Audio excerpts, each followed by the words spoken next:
ಮೊನ್ನೆ ಭಾನುವಾರ ಮುಖ್ಯಮಂತ್ರಿ ಡಿ ಕೆ ಶಿವಕುಮಾರ್ ತಮ್ಮ ತವರು ಜಿಲ್ಲೆಗೆ ಭೇಟಿ ಕೊಟ್ಟರು. ತವರು ಜಿಲ್ಲೆಯ ವಿವಿಧ ತಾಲೂಕು ಕೇಂದ್ರಗಳಿಗೆ ಭೇಟಿ ಕೊಟ್ಟರು. ಈಗ ರಾಜ್ಯದ ಎಲ್ಲ ಜಿಲ್ಲಾ ಕೇಂದ್ರಗಳಿಗೆ ಭೇಟಿ ನೀಡುವಂತ ಪ್ಲಾನ್ ಅನ್ನು ಮಾಡಿಕೊಳ್ತಾ ಇದ್ದಾರೆ. ರಾಜ್ಯ ಪ್ರವಾಸಕ್ಕೆ ಡಿ ಕೆ ಶಿವಕುಮಾರ್ ಪ್ಲಾನ್ ಮಾಡಿದ್ದಾರೆ. ಪ್ರಜಾಶೀರ್ವಾದ ಅನ್ನೋ ಹೆಸರಲ್ಲಿ ರಾಜ್ಯ ಸುತ್ತೋದಕ್ಕೆ ಮುಂದಾಗಿದ್ದಾರೆ. ವಿಭಾಗವಾರು ಸಮಾವೇಶವನ್ನ ಕೂಡ ನಡೆಸ್ತಾರೆ. ಸರ್ಕಾರಿ ಕಾರ್ಯಕ್ರಮದಲ್ಲಿ ಭಾಗಿಯಾಗೋ ನೆಪದಲ್ಲಿ ಜಿಲ್ಲೆಗಳಿಗೆ ಭೇಟಿ ಕೊಡೋದು ಡಿ ಕೆ ಶಿವಕುಮಾರ್ ಅವರ ಯೋಚನೆ. ಜನರನ್ನ ನೇರವಾಗಿ ಭೇಟಿ ಮಾಡಬೇಕು, ಜನರನ್ನ ಭೇಟಿಯಾಗಿ ಪಕ್ಷ ಸಂಘಟನೆಗೂ ಕೂಡ ಅದರಿಂದ ಹೆಲ್ಪ್ ಆಗುತ್ತೆ ಅನ್ನುವಂಥ ಯೋಚನೆಯಲ್ಲಿ ಡಿ ಕೆ ಶಿವಕುಮಾರ್ ಇದ್ದಾರೆ.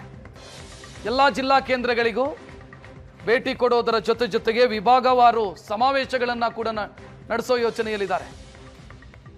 ಹೇಗಿರುತ್ತೆ ಈ ಪ್ರಜಾಶೀರ್ವಾದ ಯಾತ್ರೆ? ಡಿ ಕೆ ಶಿವಕುಮಾರ್ ಅವರ ಜೊತೆಗೆ ಮಾಜಿ ಮುಖ್ಯಮಂತ್ರಿ ಸಿದ್ದರಾಮಯ್ಯ ಕೂಡ ಇರ್ತಾರೆ.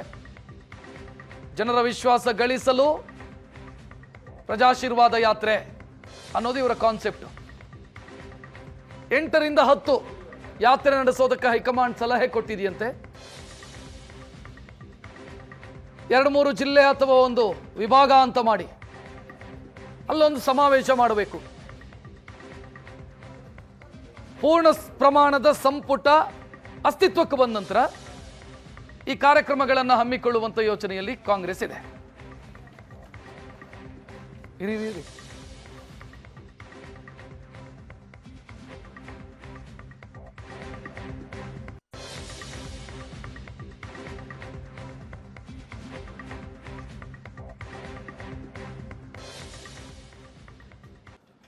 ಮೊನ್ನೆ ಭಾನುವಾರ ಮುಖ್ಯಮಂತ್ರಿ ಡಿ ಕೆ ಶಿವಕುಮಾರ್ ತಮ್ಮ ತವರು ಜಿಲ್ಲೆಗೆ ಭೇಟಿ ಕೊಟ್ಟರು. ತವರು ಜಿಲ್ಲೆಯ ವಿವಿಧ ತಾಲೂಕು ಕೇಂದ್ರಗಳಿಗೆ ಭೇಟಿ ಕೊಟ್ಟರು. ಈಗ ರಾಜ್ಯದ ಎಲ್ಲ ಜಿಲ್ಲಾ ಕೇಂದ್ರಗಳಿಗೆ ಭೇಟಿ ನೀಡುವಂತ ಪ್ಲಾನ್ ಅನ್ನ ಮಾಡಿಕೊಳ್ತಾ ಇದ್ದಾರೆ. ರಾಜ್ಯ ಪ್ರವಾಸಕ್ಕೆ ಡಿ ಕೆ ಶಿವಕುಮಾರ್ ಪ್ಲಾನ್ ಮಾಡಿದ್ದಾರೆ. ಪ್ರಜಾಶೀರ್ವಾದ ಅನ್ನೋ ಹೆಸರಲ್ಲಿ ರಾಜ್ಯ ಸುತ್ತೋದಕ್ಕೆ ಮುಂದಾಗಿದ್ದಾರೆ. ವಿಭಾಗವಾರು ಸಮಾವೇಶವನ್ನ ಕೂಡ ನಡೆಸ್ತಾರೆ. ಸರ್ಕಾರಿ ಕಾರ್ಯಕ್ರಮದಲ್ಲಿ ಭಾಗಿಯಾಗೋ ನೆಪದಲ್ಲಿ ಜಿಲ್ಲೆಗಳಿಗೆ ಭೇಟಿ ಕೊಡೋದು ಡಿ ಕೆ ಶಿವಕುಮಾರ್ ಅವರ ಯೋಚನೆ. ಜನರನ್ನ ನೇರವಾಗಿ ಭೇಟಿ ಮಾಡಬೇಕು,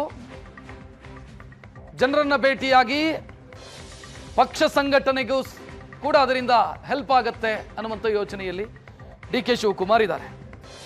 ಎಲ್ಲ ಜಿಲ್ಲಾ ಕೇಂದ್ರಗಳಿಗೂ ಭೇಟಿ ಕೊಡೋದರ ಜೊತೆಗೆ ವಿಭಾಗವಾರು ಸಮಾವೇಶಗಳನ್ನ ಕೂಡ ನಡೆಸೋ ಯೋಚನೆಯಲ್ಲಿದ್ದಾರೆ. ಹೇಗಿರುತ್ತೆ ಈ ಪ್ರಜಾಶೀರ್ವಾದ ಯಾತ್ರೆ?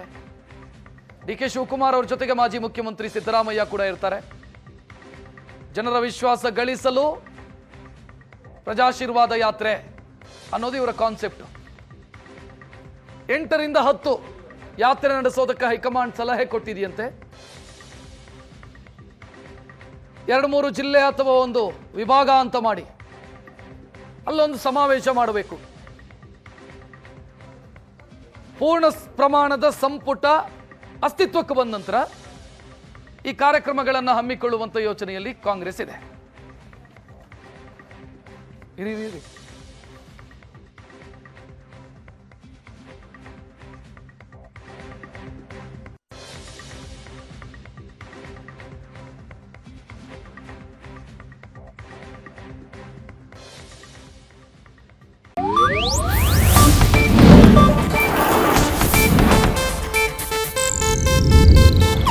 ಇದು ಏಷ್ಯಾನೆಟ್ ನ್ಯೂಸ್ ನೆಟ್ವರ್ಕ್ ಪ್ರಸ್ತುತಿ.